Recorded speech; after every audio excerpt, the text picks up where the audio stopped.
"Walau anna ahlal qura amanu wattaqaw la fatahna alayhim barakatin minas samai wal ard." Agar ana shu shahar yoki qishloq ahli Alloh taologa iymon keltirib taqvo qilganlarida biz ularga osmon va yerdan barakot darvozalarini ochib qo'ygan bo'lar edik. E'tibor bering, rizqini bergan bo'lardi demayapti. Barakot eshigini ochib qo'ygan bo'lar edik. Chunki agar rizqni faqat iymon keltirgan, taqvo qilganlarga beradi desak, bu noto'g'ri bo'ladi. Kofirlar ham yashayapti-yu. Allohni umuman inkor qilayotgan mulhidlar yashayapti-yu. Allohni jufti bor, sherigi bor deyotgan mushriklar yashayapti-yu. Ularga ham rizqini beryapti-yu. Biz bu yerda aytayotgan narsa, agar iymon keltirib taqvoda bo'lsanglar, osmon yerdan baraka eshigini ochib qo'ygan bo'lar edi. "Walau annahum aqamut tawrata wal injil va ma unzila ilayhim min robbihim la akalu min fawqihim va min tahti arjulihim." Keyingi oyat. Agar ular Tavrotga, Injilga va Parvardigorlari tomonidan nozil qilingan barcha narsalarga amal qilganlarida edi, ustlaridan ham, ostlaridan ham rizqlangan bo'lardilar. Demak, 3 ta oyatni o'qidik. Rizq har bitta maxluq hali dunyoga kelmasdan avval uni taqdirga bitib qo'yilgan. Odam bolasining rizqi onasining qornida turganida 121 kunga to'lganida yozilgan. U ko'paymaydi, ozaymaydi. Faqat uni barakotli bo'ladi yoki bebaraka bo'ladi. Alloh azza va jalla mu'minga rizqini yozgan, kofirga yozgandaqa. Faqat mu'min iymon, taqvo, Allohga bo'lgan tazarruda qancha yuksak bo'lsa, Allohga qancha yaqin bo'lsa, barakot shunchalik ulug' bo'ladi. Biz ko'chadan nima qidirib yuribmiz ekan? Rizq qidirishimiz kerak ekanmi biz? Yo'q, rizq yozilgan, u topib keladi sizga. Siz nimani qidirishingiz kerak? Barakotni. Barakot nima edi? Baraka nima edi? Endi rizqingga beradigan barakada domla deydi. O'sha nima o'sha rizq? Baraka. O'sha 1 stakan suvga chanqog'ingiz qonmayapti. 2 stakan ichsangiz qonadi. Agar 1 stakanga qongan bo'lsa, demak shu suv barakali ekan. Bir qop un, bitta tandir, 4 ta bola, o'sha xotin. Mo safar 1 oyga yetdi non. O'tgan safar 3 haftaga yetuvdi. Demak, mana safarga un nima bo'ldi? Barakali bo'ldi. Baraka degani nima emas ekan? Ko'p degani emas ekan. Agar musulmonlar ham Robbilari ularga bergan Qur'onni, shariatni, Robbilari ulardan xohlagandek tatbiq qilishganida, mana shu rizqlarga barakot kelar edi hammasini. Osmondan ham yerdan rizqini Alloh taolo barakotli qilgan bo'lar edi. Lekin inson juda ham shu bir muhim joyi, qilgan gunohi sababli ayrim rizqidan mahrum bo'lib qoladi. Odam bolasi qilgan gunoh sababli barakotidan mahrum bo'lib qoladi. Ayrim rizqidan. Agar qilgan gunohi tufayli rizqidan mahrum bo'ladi desangiz, kofirlar o'lib o'lib ketish kerak. Ibodat qilmayotgan, gunoh ma'siyatga to'lgan odam o'lib ketish kerak ochlikdan. Yo'q. Qilgan gunohi uni rizqini yo'q qilib qo'ymaydi, balki ba'zi rizqini yo'q qiladi. Rizqidagi barakotni yo'q qiladi. Kelishdiga? Demak, Alloh taolo rizq qonunlarini o'zgarib turadigan, harakatlanadigan qilib qo'ydi. Uni iymonga, istiqomatga, Alloh taoloning amriga bog'lab qo'ydi. Ammo boshqa qonunlar vujuddagi bu narsalarga bog'liq emas. Masalan, kofirlarning yurtida ham tosh yerda turadi, tashlasangiz, qo'yib yuborsangiz. Suv pastga qarab oqadi, shamol esadi. Bu qonunlar insonlarning taqvo ibodatiga aloqasi yo'q. Ular o'z-o'zidan ketaveradi, chunki bular agar taqvoga baylab qo'yganida chataq bo'lardi unda. Astagfirullah. Faqultu astaghfiru robbakum innahu kana ghaffara. Yursilis samaa alaykum midrara va yumdidukum bi amwalin va banin va yaj'al lakum jannatin va yaj'al lakum anhara. Nuh alayhisalom o'zini qavmini da'vat qildi. Va Robbisiga shikoyat qilib dedi: "Ey Robbim, men dedimki, Parvardigoringizdan mag'firat so'rang. Albatta u o'ta mag'firatli bo'lgan zotdir. Shunda u zot ustlaringizga osmondan yomg'ir quydirur va sizlarga mol-u dunyo, bola-chaqa bilan madad berur, hamda sizlarga bog'i bo'stonlar ato qilur va sizlarga oqar daryolar ato qilur. Iymon keltiringlar, taqvo qilinglar, istig'for aytinglar. Mana shu xayriyat ustinglarga keladi. Bu bizga ham tegishli narsa. Mana Ramazonda o'tiribmiz birodarlar. Ramazon oyida qilingan nafl amallar boshqa oyda qilingan farz amallar qatorida bo'ladi, savobi. Uni egalamaydi savobi. Endi Ramazonda qilingan farz amallar boshqa oylarda qilingan farz amallardan 70 barobar savobi ko'p bo'ladi. Demak, bu oyda qilingan zikr, istig'for ham ajri mana shunday ulug' bo'ladi boshqa oylarga nisbatan. Temir. Mana hayot o'zini maromida ketishligi uchun Alloh taolaning qo'ygan boshqa qonunlari sobit turish kerak. Mana temir. Mustahkam bir metal mana. Endi shu asosi metal bo'lgan, asosi temir bo'lgan katta bir baland qavatli imorat tasavvur qiling. Shu temir o'zining xususiyatini yo'qotmaydi, u o'zining qonunida sobit turadi, imorat mustahkam turadi. Agar temirning qonuni o'zgarsa, yumshoq bo'lsa, chirisa, sifati ketsa, imorat nima bo'ladi? Qulab ketadi. Ko'mir yonadi, suv oqadi, don hokazo. Bularda hammasi hayot davom etishligi uchun qonuni o'zgarmaydi, o'zining maromida ketadi. Ammo ikkita narsa, rizq va salomatlik bu qonunlari sobit emas. Bular o'zgarib turadi. Alloh bilan bandaning o'rtasida bo'layotgan muomalaga, munosabatga qarab turib o'zgarib turadi.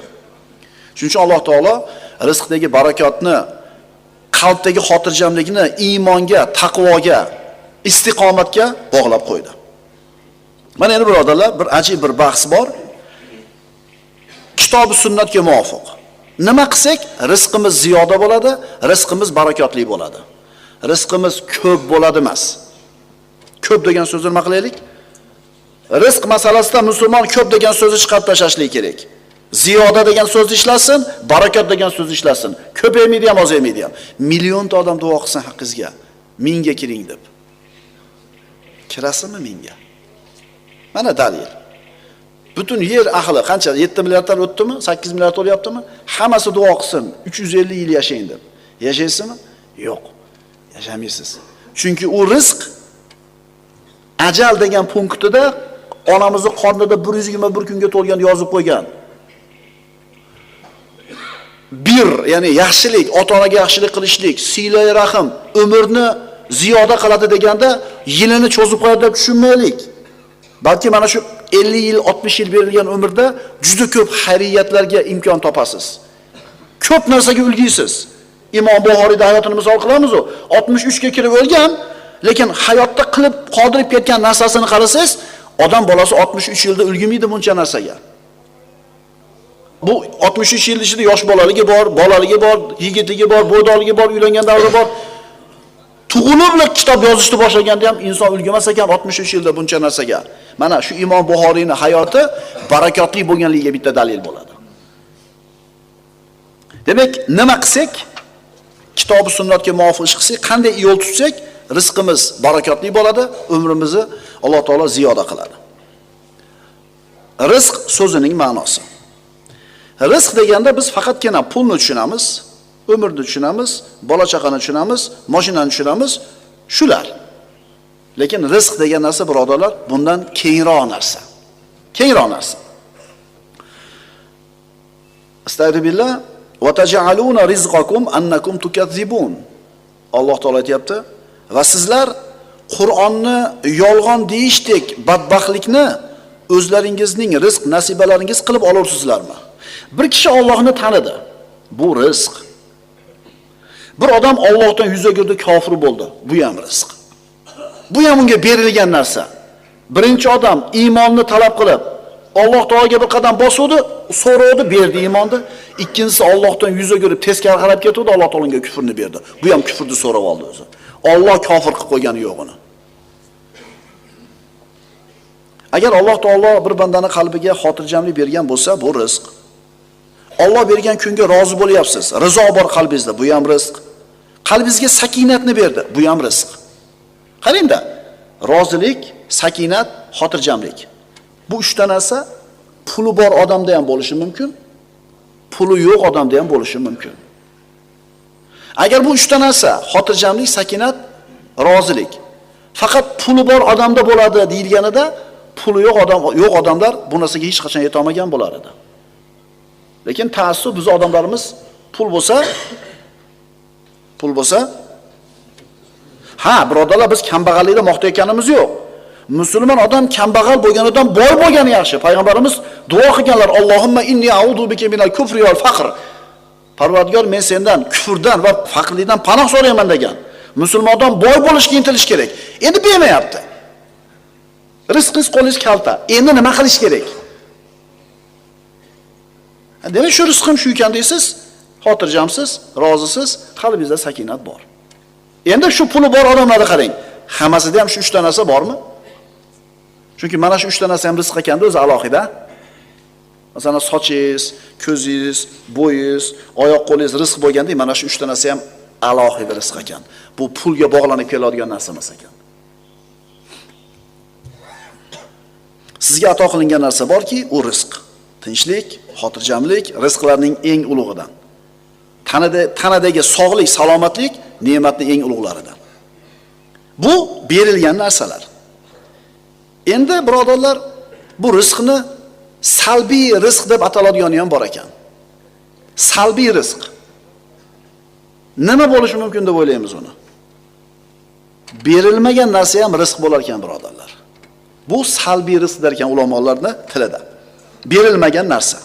Masalan, kasallik bermadi sizga. Bir zolimni zulmini ostiga sizni kirgizib qo'ymadi. Shulardan saqlab qo'ydimi? Shu ham rizq ekan. Chunki boyaga kasalni bersa, shu kasalni o'zingizdan daf qilishlik uchun boringizni sarf qilarmidingiz? Kasal bo'lmay turganligingiz ham nima ekan? Rizq ekan. Siz ustingizga bir zolimni zulmini olib kelib qo'ysa, Alloh saqlasin. Shu zulmni o'zingizdan nari qilishlik uchun borib burdingizni sarflarmidingiz? Qarangda, Alloh taolo bergan rizq ham bor ekan. Alloh taolo bermay berib qo'ygan rizq ham bor ekan. Qarang, berib turib bergan rizq, bermay turib bergan rizq. Bu salbiy rizq deyiladi ekan. Endi uni sanog'i yo'q, a? Endi kasalda qanaqa turlarini eshitgansiz? Demak, salbiy rizq bu shunday bir rizqki, u sizga berilmagan narsa. Kasal qilmadi, qarzga botirib qo'ymadi, zolimni zulmiga sizni kirgizib qo'ymadi. Demak, rizq degani faqatgina nimani tushunmaylik? Qo'limizda turgan, ko'zimiz ko'rib turgan narsani tushunmaylik. Rizqning ma'nosi juda ham keng ekan. Alloh taolo rizq qilib musulmonga ham, kofirga ham aqlni beradi. Rizq qilib sog'likni beradi. Rizq qilib go'zallikni beradi. Ammo birodarlar, sakinat, xotirjamlik, kunidan rozi bo'lishlik degan narsani faqat mo'min bandasiga beradi. Va bu narsalar bandani Alloh bilan bo'layotgan muomalasiga qarab turib beriladi. Qanchalar taqvoda bo'lsangiz, qanchalar pokiza bo'lsangiz, qanchalar Allohga yaqin bo'lsangiz, mana shu 3 ta narsa nima qilinadi? Ko'proq beriladi. Hikmat ham rizq, birodarlar. Va man yu'tal hikmata faqad utiya khayran katira. Kimga Alloh taolo hikmat bergan bo'lsa, kimga hikmat berilgan bo'lsa, tahqiq unga ko'p yaxshilik berilibdi. Endi rizqning turi, rizqni keladigan vaqti va beriladigan rizqning sanog'i. Shu haqida suhbat qilamiz. Nimasi bo'ldi? Rizqning turi, beriladigan vaqti va beriladigan sanog'i. Albatta bunda ham Alloh taolaning ulkan hikmati bor. Razzoq bu rizq beruvchi, yana bitta ma'nosi rizqlarni yaratib beruvchi. Rizqlarni yaratib beruvchi. Har kun uchun birodarlar, har kuni ovqat uchun qancha hayvon so'yiladi? Uni yolg'iz Alloh o'zi bilsa kerak. Har kuni non uchun qancha don-dun tegirmondan chiqariladi? O'ylab ko'rganmizmi? Ha, biz hisob kitobini qiladigan narsa nima u? Semeyning byudjet. Yo'q, byudjetimizga to'g'ri kelmaydi. Hozir 4 ta balon ola olmaymiz deydi. Uni keyingi oyga qo'yamiz deydi. Chunki uyingizga kirib chiqib ketayotgan narsani siz erkak kishi bo'lib, ota bo'lib, rahbar bo'lib boshqarib turganligingiz uchun bilyapsiz. Bilasizmi birodarlar, Alloh taolo bandalarni rizqini berayotganda buni sanog'ini kim biladi? Bug'doyni o'stirayotgan kim? Alloh. Hayvonlarni ko'paytirib, semirtirayotgan kim? Alloh. Yomg'irni ustimizga yog'dirib, yerdan ko'katlarni undirayotgan kim? Alloh. Hayvonlarni yelarini sutga to'ldirayotgan kim? Alloh. Bandalarning mana shu ishga bir aloqasi bormi? Yomg'ir yog'may qo'ysa nima bo'lamiz, birodarlar? Razzoq Robbimiz musulmoniga ham, kofirga ham shu yomg'irni beryapti. Chunki ular taqdir qilingan umrni yashab o'tish uchun mana shu bir rizqiga muhtoj bo'ladi. Sutni qaraylik-da, birodarlar. Bitta sutni gapirib o'taylik, boshqasini emas. Min bayni farthin va damin labanan xolisan sa'igon lisharibin. Biz sizlarni ularning qorinlaridagi najosat va qon oralaridan ichuvchilar uchun o'timli, ta'mli bo'lib chiqqan narsa toza sut bilan sug'oramiz. Sigirni yeydigan narsasini ko'rgansizlar. Cho'pni yeydi, ko'katni yeydi, boshqa narsani yeydi, qon yiringni ichidan aralashib turib, oppoq sut bo'lib chiqadi. Mo'jiza emasmi shu? Falyanzuril insanu ila ta'ami. Inson yeyotgan taomiga qarasin deydi. Inson aqli lol qoladi. Insonda aqli lol qoladi. Subhanalloh deyishdan boshqa bir chorasi qolmaydi. Demak, Alloh taolo birodarlar, rizqlarimizni yaratib beruvchi u ham o'zi, rizqimizni yetkazadigan ham o'zi. Alloh taolo siz bilan bizga rizq qilib bergan narsalar. Mana rizqni turi dedik. Kartoshka yeymiz, piyoz yeymiz, sabzi yeymiz, sholg'om yeymiz, o'ylab ham qo'ymaymiz. Ustidagi po'chog'i bilasizmi, nima ish qiladi? Uni himoya qilib turadi. Aynitmay ushab turadi. Archib turib 2 soatga qo'yib qo'ying, nima bo'ladi bular? Shu po'choqni o'zi qanaqa ne'matligini bilamizmi, birodarlar? Ha? Men bir yil esa oldimizdan dehqonchilik qilib, yarim qop chesnak olibman. Qora aka. Olib, xuddi kartoshkani olib chiqib qo'yibman podvalga. Bahorga borib olsak, hech narsa yo'q haligini ichida. Agar kartoshka ham shuna bo'lsa nima bo'ladi? 4 qop kartoshka olib qo'ygansiz, tushsiz, yo'q-da. Ko'ring, Alloh taolo siz bilan bizga mana shu narsalarni po'chog'iga o'ralab saqlab qo'ydi. Rizqni Alloh taolo turli navlarni siz bilan bizga yetkazib qo'ydi va ularda saqlanib turishiga ham sharoitni qilib qo'ydi. Ko'ring. Falyanzuril insanu ila ta'ami. Endi inson o'zining taomiga ibrat ko'zi bilan bir qarab ko'rsin-chi. Alloh taolo buyuryapti. Qarasin deyapti. Anna sababnal ma'a sabba thumma shaqaqnal arda shaqqa. Biz osmondan suv yomg'irni quydirdik, so'ngra yerni giyohlar bilan yordik. Siz bilan bizga berilgan rizq, siz bilan bizning jasadimizga birodarlar munosib. Ba'zida mashinamizga ehtiyot qismini olib kelamiz, mana narsasini olib keling deydi usta, olib kelib qo'ysangiz, xuddi o'sha zavod chiqargan zapchas. O'sha mashinangizni chiqargan zavod shu ehtiyot qismini ham chiqargan, olib kelsa tushmaydi. Bilasizlarmi? Hattoki abetdan avval, ya'ni tushlikdan avval chiqqan zapchasi bilan keyin chiqqan zapchasini ham bir-biriga tushmay qolishi bor. Lekin Alloh taoloni qarang, siz bilan bizga yaratib qo'ygan rizqi hammasi biz jasadimizga to'g'ri keladi. Ha? Endi ayrim nodir holatlarda bir kasalga chalinib qolgan bo'lsa, bilmadim to'g'ri kelmay qolsa, lekin umumiy suratda to'g'ri keladi hamma narsa. Bu ham Alloh taoloning hikmatidan, Alloh taoloning qudratidan. Odamlar rizqini topib yeyishadi. Va bunga sabablar kerak. Shu sabablarni ham Alloh taolo o'zi yaratib berdi. Alloh taolo bir kishiga hunar berdi. Ilm berdi, tajriba berdi. Qayerda u? Aqlida. Ajib, har 5 yilda insonning jasadi o'zgarib turadi.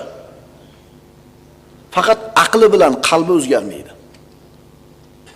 5 yil burungi holatingizni qarang-da, qanaqa edingiz? Masalan, 40 ga kirgan futbolistlar, bormi hozir? 20 ga kirgan paytingizda qanaqa yugurardingiz? Masalan, 20 yil burun qanaqa edi ahvolingiz? Futbolist bo'lmasangiz ham. O'tirib turish ham muammomi? Insonni jasadi, oyoq qo'li, ko'zi, qulog'i har 5 yilda o'zgarar ekan. Salbiy tomonga o'zgaradi-da, to'g'rimi? Ammo aqli bilan qalbi o'zgarmas ekan. Bu ham Alloh taoloning bizga bo'lgan marhamati. Agar quvvatingiz ketgandaqa, belingizda quvvatingiz ketgandaqa, ko'zingizning nuri ketgandaqa, qulog'ingiz eshitmay qolgandaqa, aqlingiz ham orqaga qarab yuradigan bo'lganida har 5 yilda nima bo'lardingiz? Bir paytlar men tabib edim deysiz. Bir paytlar men qori bo'lgan edim. Aql va qalb o'zgarmasligi, birodarlar. Aksincha, rivojlanib, to'plab, boyib borishligi Alloh taolo siz bilan bizni rizqimizni topib yeyishimizga ochib qo'ygan bir qulay yo'li bo'lar ekan. Tushunali bo'ldi? Demak, aql bilan qalb o'zgarmas ekan. Va ja'alna lakum fiha ma'ayish. Sizlar uchun unda tirikchilik vositalarini paydo qilib qo'ydik. Kimdir injener, muhandis, kimdir advokat, muhammi, kimdir hunarmand, kimdir savdogar. Mana shu narsalar Alloh taolo siz rizqingizni topib olib yeyishligingiz uchun berilgan Alloh taoloning marhamati ekan. Va qayerda ekan ular?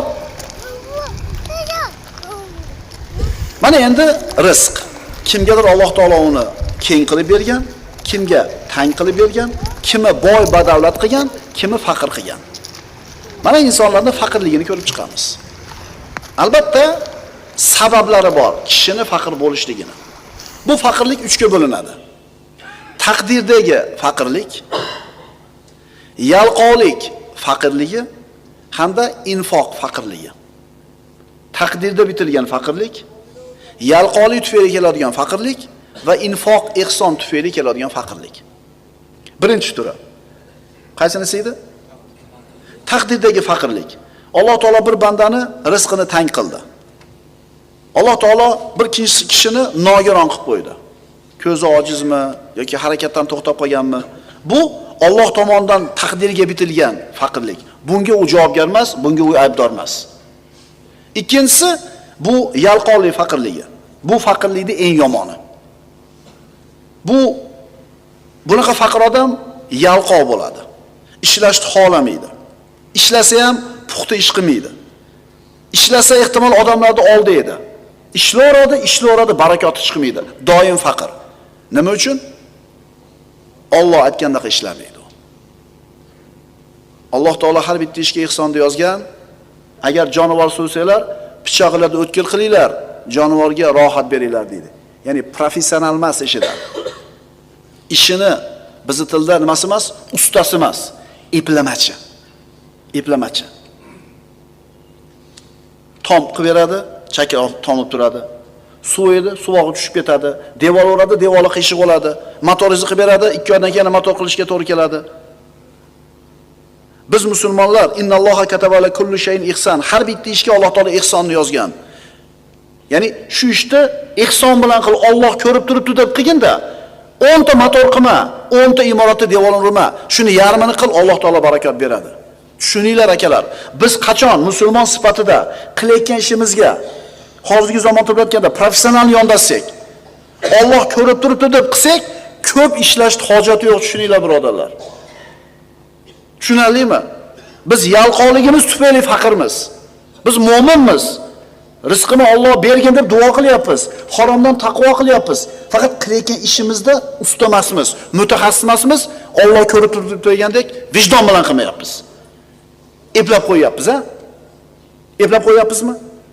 Bilasiz eplayotganingizni. Bilasiz bundan zo'roq qilishingizni. Lekin shunday ham o'tyapti-yu.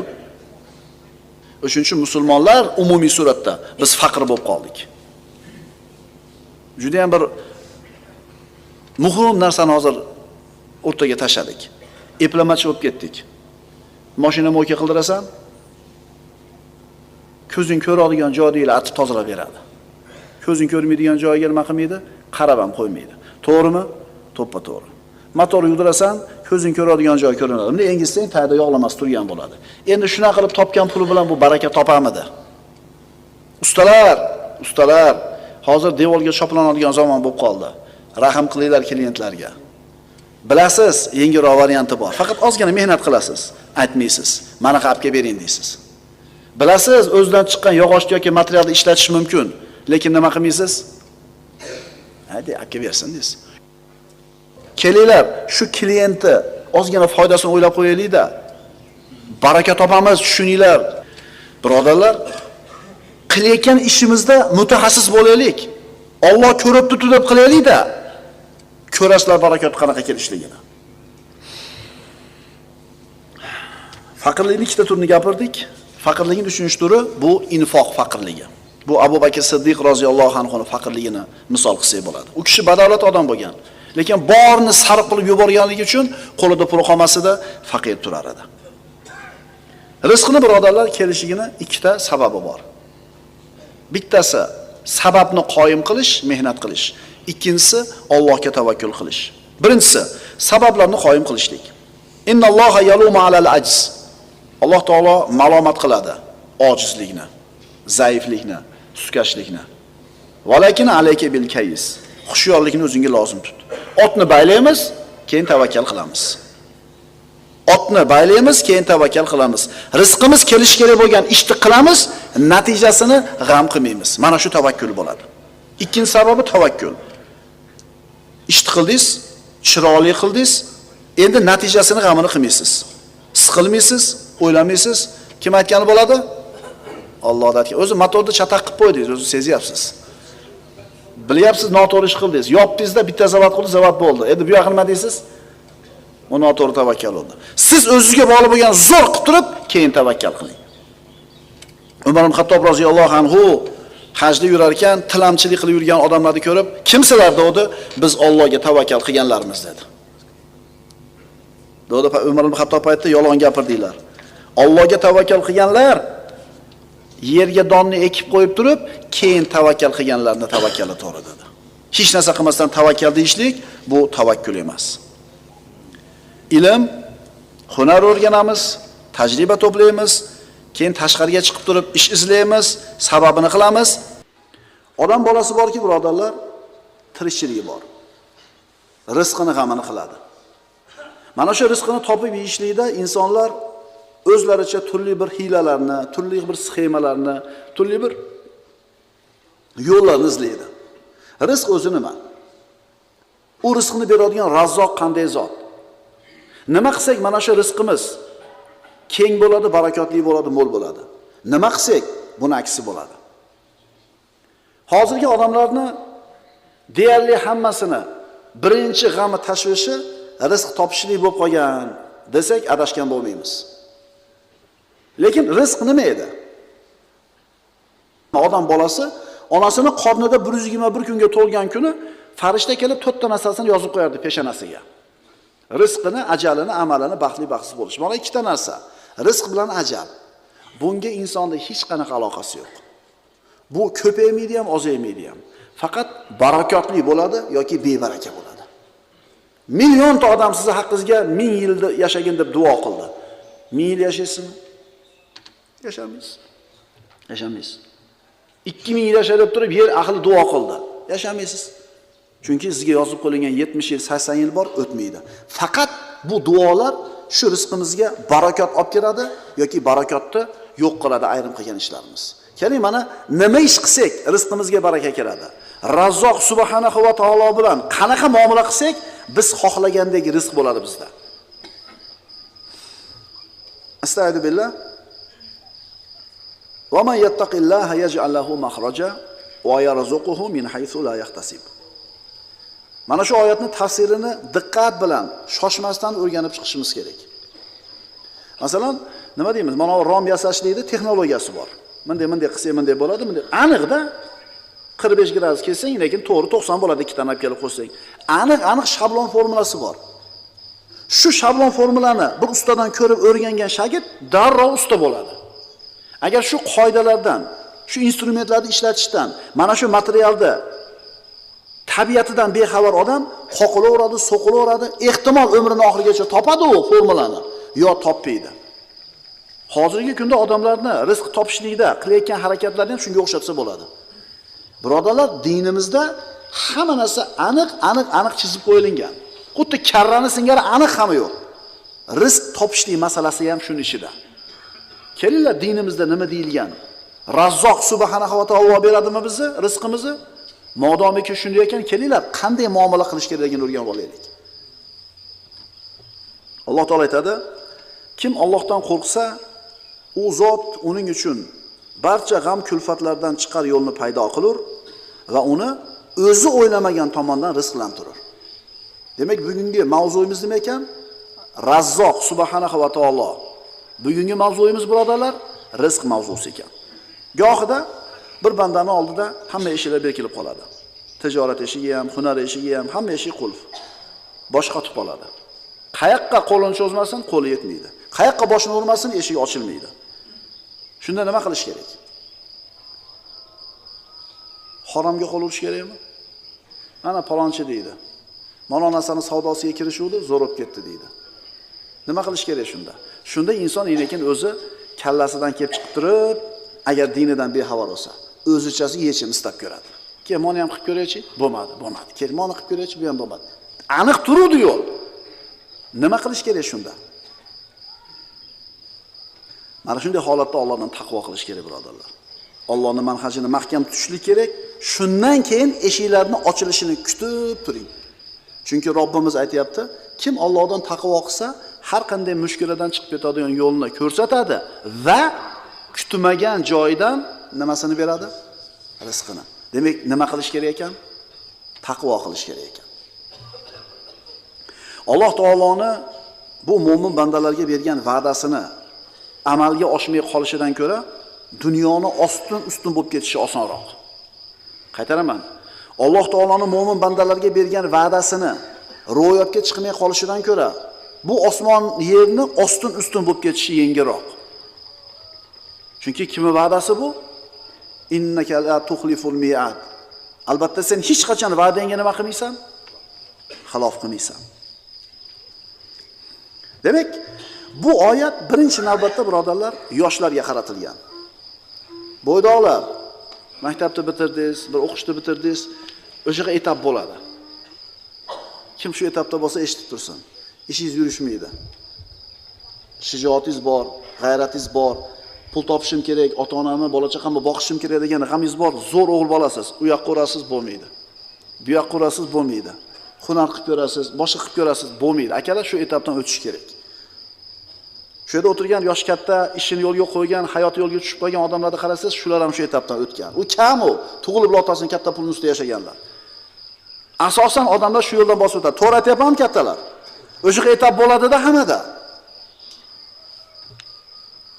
Yosh yigit juft kerak, uylanishlik kerak, uy kerak, ish kerak. Hamma eshiklar yopilib ketdi, ochilmagandek bo'ladi. Shunda nima qilish kerak? Shunda birodar tushkunlikka tushma. Allohdan taqvo qil, sababini qil, Allohdan farajni yengillik kelishini kut. Sabr qil, aniq ishon, Robbing va'dasi haq. Shoshilma. O'sha hayotda o'rnini topib, ham yo'g'ini dunyo sohasida yo'lga qo'yib olgan akalarni qarasangiz, bir paytlar shular ham qiylangan. Bir paytlar ham shu sharoit og'ir bo'lgan. Eshitib tursangiz, tarixini aytib bersa, hammasida bor shu etap. Endi o'sha narsalar ketib, Alloh taolo hamma yo'g'ini zo'r qilib qo'ygandan keyin esdan chiqarib qo'ygani chataqda. Agar o'sha qiylangan kunlaringizda birodarlar esdan chiqarmasanglar, har uylarga kirganinglarda yuragingizda tak-tagidan alhamdulillah degan narsa kelish kerak. Chunki yo'g'dida bo'ladi hech qaysi. Bu kimning va'dasi birodarlar? Hamma qudrat, hamma xohish, hamma iroda o'zini qo'lida bo'lgan zot Alloh subhanahu va taoloning va'dasi. Ehtimol sharoit og'irdir, yechim ko'rinmayotgandir, aqlingiz yetmayapti qayerdan yechim kelishligiga. Lekin bularda bari quruq gap. Alloh uchun qiyin narsani o'zi yo'q. Oramizda bu narsaga guvoh bo'lgan odamlar bor, birodarlar. So'raylar, shunaqa ukalar bo'lsa, so'raylar, qana bo'lgan, oson bo'lganmi yo birdaniga shunaqa bo'lib qolganmisiz? Kim Allohdan taqvo qilsa, mushkulalardan chiqib ketadigan Alloh taolo yo'lni ko'rsatadi va uni kutmagan joydan rizqini beradi. Endi mana taqvo qilish. Kim ayol tanlashda Allohdan taqvo qilgan bo'lsa, Alloh azza va jalla turmushida bu odamni baxtsiz qilmaydi. Kim farzandlarining tarbiyasida Allohdan taqvo qilgan bo'lsa, farzandlari bu otaga oq bo'lmaydi. Alloh yo'l ko'rsatadi. Kim moli dunyo topishlikda Allohdan taqvo qilsa, Alloh bu bandani nima bo'lishdan saqlaydi? Muflis bo'lishdan saqlaydi. Bizning tilda bankrot bo'lishlikdan. Chunki halol topgan, halol sarflagan, sadaqa zakotini bergan, bu odam bankrot bo'lmaydi. Demak, Alloh taolodan taqvo qilar ekanmiz, hamma narsani o'rgatadi. Fattaqulloha va yuallimukumulloh. Taqvo qilinglar deyapti Alloh taolo. Alloh o'zi o'rgatadi. Alloh o'zi o'rgatadi. Bu oyat haqida birodarlar soatlab gapirishimiz mumkin. Hamma ish Alloh taoloning qo'lida. Bandalar ko'p narsani o'rgangan hayoti davomida. Odam alayhisalomdan boshlab shu kungacha juda ko'p narsani o'rgangan. Lekin mana shu o'rgangan narsalarning ichidagi eng afzali tavhid. Alloh taoloni yakka ekanligini bilishlik. Eng zo'r o'rgangan narsamiz mana shu. Birodarlar, bilamizmi Robbimiz yagonaligini? Demak, Alloh taolo juda ham katta ne'matini beribdi bizga. Allohning amrida mustaqim bo'lgan banda uni rizqi keng bo'ladi, mo'l bo'ladi. Bu qoida. Qiyomatgacha keladigan har bitta mu'min ustidagi haq va'dadir. Sharoit qanaqa bo'lmasin, zamon qanaqa bo'lmasin, har qanaqa to'siq bo'lmasin, Alloh taolaning aytgani bo'ladi, birodarlar. Chunki bu ilohiy va'da. Va kutmagan joydan nima qiladi? Rizqini beradi. Demak, Alloh subhanahu va taolo bilan qilinadigan muomala mana shu qoidaga asosan bo'lsa, ishlarimiz hammasi yaxshi bo'ladi. Hadis qudusiy Alloh taoloning aytgan so'zlari bu payg'ambarimiz sollallohu alayhi vasallamga ilhom suratida kelgan so'zlari. Agar Alloh taoloning so'zi Jabroil alayhisalom orqali jo'natgan bo'lsa, bu Qur'on oyati bo'ladi. Agar Alloh taolo o'zini mana shu so'zlarni payg'ambarimizni bir ilhom suratida yuborgan bo'lsa, Jabroil alayhisalom vositasiz, bu hadisi qudusiy deyiladi. Alloh taolo aytadi: "Bandam, sen men uchun men xohlagandek bo'lgin, men ham sen uchun sen xohlagandek bo'laman. Senga nima foydali ekanini menga gapirma. Sen ham xohlaysan, men ham xohlayman. Agar sen men xohlagan ishda menga taslim bo'lsang, sen istagan ishingda men senga kifoya qilaman. Men aytganda qabul deyapti. Qolgan ishingni meni zimmamga yuklab qo'y deyapti. Tushunarlimi? Tavakkal qildik bo'lmadi-yu desa, sen Alloh xohlaganda bo'lmading shu ishda. Tavakkaldan avval sababini ham qilish kerak edi. Ana, sababni qilib turib tavakkal qiladi, Alloh aytganda bo'lding shunda. Endi shu Alloh nima qiladi shunda senga? Mushkulingni hal qilib berar edi. Davomini o'qiymiz. Agar men xohlagan ishda menga taslim bo'lmasang, sen xohlayotgan ishda seni mashaqqatga solib qo'yaman. So'ngra faqatgina men istagan narsa bo'ladi. Go'zalligini qarang, bu hadis qudusiydi. Sen men aytgan ishda men xohlaganda qabul, sen xohlagan ishda men senga kifoya qilaman. Agar sen men xohlayotgan ishda men aytganda qabul bo'lmasang, sen xohlayotgan ishingda seni mashaqqatga tiqib qo'yaman. Keyin kim aytgani bo'ladi baribir? Men aytganim bo'ladi deyapti. Demak, Allohga itoat qilish, undan taqvo qilishga banda astoydil bel bog'lashligi kerak bo'ladi. Qo'lidan kelganicha sababini, mehnatini qilib qo'yadi, u yog'ini g'am qilmaydi. Alloh Razzoq, kutmagan joydan rizqini beraman deb va'da bergan. Buni isboti hayotda birodarlar to'liq yotibdi. Birodarlar, mana shu variant bir musulmonga ishlab, ikkinchisiga ishlamay qolmaydi. Mana shu variant bir musulmonga ishlab, ikkinchisiga ishlamay qolmaydi. Qaranglar, bu yerda olimga ishlaydi, omaga ishlamaydi, arabga ishlaydi, ajamga ishlamaydi demayapti. Musulmonmi la ilaha illalloh Muhammad rasululloh degan hammasiga bir xil ishlaydi. Endi biri zo'r, biri xir bo'lyaptimi? Bilingki, bittasi Allohdan taqvo qilyapti. Endi agar taqvo qilmasang, ish tekis ketayotgan bo'lsa, bundan ehtiyot bo'lish kerak. Bitta ishni qiladigan ikkita usta. Ikkovi bir xil ishlaydi, birini topganida baraka bor, ikkinchisida baraka yo'q. Demak, mana u Allohdan taqvo qilyapti. Endi umuman Allohdan taqvo qilmasam ish tekis ketyapti-yu desa, buni ati nima edi? Istidrojida. Falamma nasu ma zukiru bihi. Allohni eslatmasi kelganida, ularga eslatma qilingan narsani unutganlaridan keyin hamma eshiklarni ochib tashladi. Shunday ko'tarib turib chopdi yerga deydi. Qaranglar-da, 1 yil shunaqa gurkirab ketgan o'sha odam. 1 yilda moncha imorat solgan. Moncha mashina olgan. Vo dedik, qaraysiz 2 yildan keyin yo'q-da. Ikkita misol. Taqvo qilish, Allohni o'ziga suyanish, sababini qilish insonga nimalarni olib keladi. Kitni qornidagi Yunus alayhissalom. Yunus alayhissalomni Alloh azza va jalla buyurdi, kit yutib yubordi. Dengizga tashashdi qavm, kemadagilar. Shunda kit yutib olib tushib ketdi. 150 tonnalik kit. 50 tonna yog', 50 tonna go'sht, 50 tonna suyak. Bu kit shunaqa kattaki, odam bolasi tikka tursa og'ziga kirib, bemalol tikka turadi. Yutdi, suv tagiga kirib ketdi. Bu kit bir ovqat yeganda 4 tonna ovqat yer ekan, birodarlar. Uni rizqini yetkazayotgan Allohning qudratiga qoyil qolaylik. Unaqa kitdan nechta? Ha? Unaqa kitdan nechta? Siz bilan bizga o'sha odamlar nechta?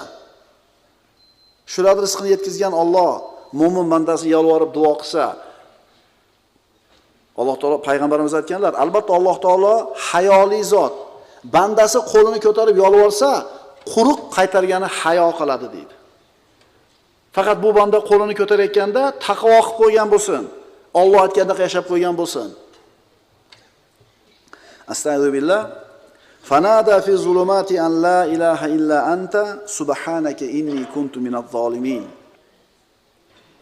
Fastajabna lahu wa najjaynahu minal gham. Qorong'u zulmatlarda turib, hech iloh yo'q, magar o'zing bordirsan, ey pok Parvardigor, dar haqiqat men o'z jonimga jabr qilguvchilardan bo'lib qoldim degan paytini eslang.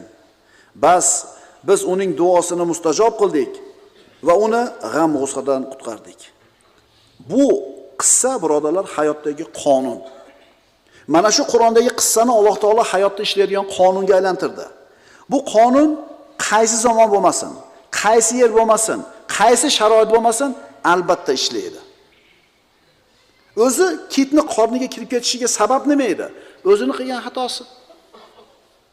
Qavmini Yunus alayhisalom Allohning iznisiz tashab chiqib ketgan edi. O'zini qilgan xatosi tufayli shu mushkulaga kirdi. Endi mushkuladan chiqib ketishlik nima bilan bo'ldi? Allohning o'ziga duo qilishlik bilan. Yunus alayhisalomning qissasi hayotda ishlaydigan qonun birodarlar. Va kadalika nunjil mu'minin. Bas mo'minlarga mana shunday najot beramiz. Mana shu yerda do'pini yerga qo'yib o'tirib o'ylanib ko'ringlar-da birodarlar. Yunus alayhisalom balig'ni qonida. Nima yechim bor u zotda? Masalan, bir problem bo'lib qolsa, darrov nima qilamiz? Bir problemaga kirib qolsa, pul kerak bo'lib, mushkul Alloh saqlasin. Nima qilamiz darrov? Kallamizga nima keladi? Kimga telefon qilsam ekan? Telefon bor. Mashina bor, yurib borasiz. Ana akaga uchraysiz, mana akaga uchraysiz. Xullas, variant bor, a? Kitni qornida turgan Yunus alayhisalomning nima varianti bor shu yerda aytinglar? Hech qanday varianti yo'q. Ya'ni 40 kun yotdi boradi qonida. Nimaga hazm bo'lib ketmadi? Alloh taolo ilohiy ta'limni beryapti. Alloh halok qilishini xohlaganida darrov o'lar edi, lekin Alloh taolo halok qilishini xohlamadi, ta'lim berishni xohladi. Yunus alayhisalomga va siz bilan bizga. Siz bilan biz ham qilayotgan shunday bir ishlarimiz bo'lishi mumkin. Davno yo'qib ketishimiz kerak o'sha ish kasofatiga. Lekin Alloh taolo nima deydi? Agar odamlarning qilayotgan gunohlarini 10 da jazosini bersak, yer yuzida biror narsani qoldirmagan bo'lar edik. Odam bolasi 10 ta gunoh qilsang, bittasiga jazo beryapti senga Robbing. Qolganini nima qilyapti? Va ya afu an kathir. Nima ma asobakum min musiboyati. Nima musibat yetsa qo'ling tufayli yetadi. O'zing qilgansan shu ishga. Shu baloni o'zing chaqirib olding. Yana Alloh nima qilyapti? Ko'p gunohlarni kechirib turadi, deyapti. Yechim nima bo'ldi? Alloh tomonidan kelgan yechim bo'ldi. Yechim qanaqa bo'ldi? Baliq olib chiqib chiqarib oldi. Qornidan chiqarib tashladi. Kim aytgani bo'ldi? Alloh aytgani bo'ldi. Ikkinchi qissa. Sayyidimiz Musa alayhissalom va Firavun. Payg'ambarlar qissasida o'tganmiz birodarlar. 600 mingga yaqin yahudiyni Misrdan Baytul Maqdis tarafga qarab olib chiqib ketyapti Musa alayhissalom tunda. Firavun ruxsat berdi. Tong yotgandan keyin qarasa, Banu Isroil chiqib ketdi. Kim bizni xizmatimizni qiladi? O'sha davrdagi eng qudratli qo'shinini yig'dida Banu Isroilning orqasidan quvib bordi. Banu Isroilning avvali dengizga borganida bu karvonning avvali. Bu karvonning oxiridagilar Firavunning qo'shinini ko'rdi. Shunda inna la mudrakun. Qala ashabu Musa inna la mudrakun. Shunda Musoning hamrohlari aytishdi, albatta bizga endi yetib olishadi. Biz aniq tutildik, chunki boshqa yo'l qolmadi. Oldida dengiz, orqada qo'shin turibdi. Qala kalla inna ma'i robbi sayahdin. Aniq ishonch bilan Robbisiga suyanib turib, Musa alayhisalom aytdi, yo'q. Albatta Robbim men bilan, albatta menga yo'l ko'rsatadi. Aytinglarchi, bularda nima yechimi bor edi oldida? Hech qanaqa yechimi yo'q. O'sha zamondagi eng qudratli qo'shin orqasidan kelib turibdi, qirib tashlashlik yoki qaytarib olib ketishlikka. Kim saqladi? Alloh taolo aytdi, asoyini dengizga ur, qissani davomini bilasizlar. Ular o'tib ketdi Banu Isroil, Firavn suv tagida qoldi. Yechimni kim berdi? Yechimni Alloh subhanahu va taolo berdi. G'alabaga erishishlikka imkoniyati nol akalar. Najot kelishlik hech qanday bir ishonch yo'q. Lekin nima bo'ldi? Yo'q, Robbim men bilan birga, albatta yo'l ko'rsatadi dedi. Aytdik-ku oyat darsimizning boshida. Va man yattaqillaha yaj'al lahu makhraja. Kim taqvo qilsa, Alloh nima qilib beradi? Albatta yechimni beradi. Rostgo'y bo'l, ishonchli bo'l, odamlarga yaxshilikni ravo ko'r, harom yo'l bilan rizq topishni o'ylama. Chunki Allohning huzuridagi narsaga ma'siyat bilan yetilmaydi. Allohning xayriyati, barakotiga inson gunoh bilan yeta olmaydi. O'sha harom tijorat bilan katta pul topgan, boyigan odamlar haromni tijoratiga kirishganligi uchun boyigani yo'q. Alloh uni rizqiga yozgani uchun boyidi. Agar halol narsani savdosi bilan shug'ullanganda ham boyar edi u. Bu biz iymonimiz. Chunki o'sha harom ishga kirishganligi uchun boyidi desiz, xuddi shu harom ishni qilayotgan boshqalari boyimayapti-yu. Agar halol ishni qilganligi uchun ish yurishmayapti desiz, xuddi shu halol ishni qilib turib ish yurishayotganlar ham bor-u. Shuni tushunib olaylik. Rizq Alloh taoloning qo'lida. Va man yattaqillaha yaj'al lahu makhraja va yarzuquhu min haythu la yahtasib. Kim Allohdan qo'rqsa, u zot uning uchun barcha g'am kulfatlardan chiqar yo'lni paydo qilur va uni o'zi kutmagan joydan rizqlantirur. Kim Allohga tavakkul qilsa, bas Allohning o'zi unga yetarlidir. Alloh taoloning o'zi xohlagan ishi